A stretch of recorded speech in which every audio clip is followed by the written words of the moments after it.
نہیں کیا جا سکتا، اس وطن کو ہم سے کوئی چھین نہیں سکتا۔ ہم اپنی جانیں تو دے سکتے ہیں مگر ہندوستان نہیں دے سکتے، کیونکہ یہ ملک ہمیں جان سے زیادہ پیارا ہے، اس کی تقدیر کو ہم نے نکھارا ہے۔ یہ بات مسلمانوں ہی نے تو کہی تھی، سارے جہاں سے اچھا ہندوستاں ہمارا، ہم بلبلیں ہیں اس کی یہ گلستاں ہمارا۔ لیکن اس کے باوجود جمہوریہ ہندوستان کے مسلمانوں کے دردناک واقعات اور ظلم و ستم کی روداد جب سامنے آتی ہے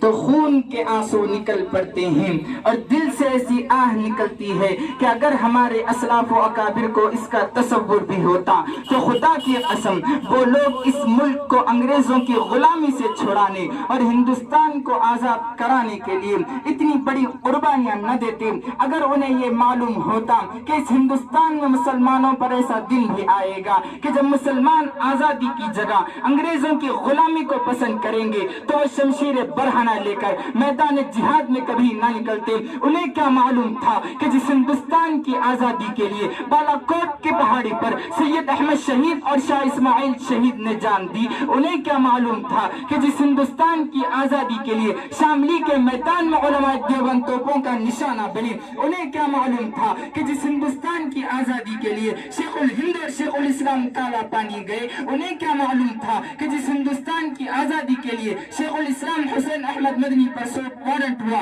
انہیں کیا معلوم تھا کہ جس ہندوستان کی آزادی کے لیے صرف 1857 عیسوی میں 51,000 علماء شہید ہوئے، انہیں کیا معلوم تھا کہ جس ہندوستان کی آزادی کے لیے دہلی کی چاندنی چوک سے خیبر تک کے درختوں پر علماء کی گردنیں لٹکائی گئیں، انہیں کیا معلوم تھا کہ جس ہندوستان کی آزادی کے لیے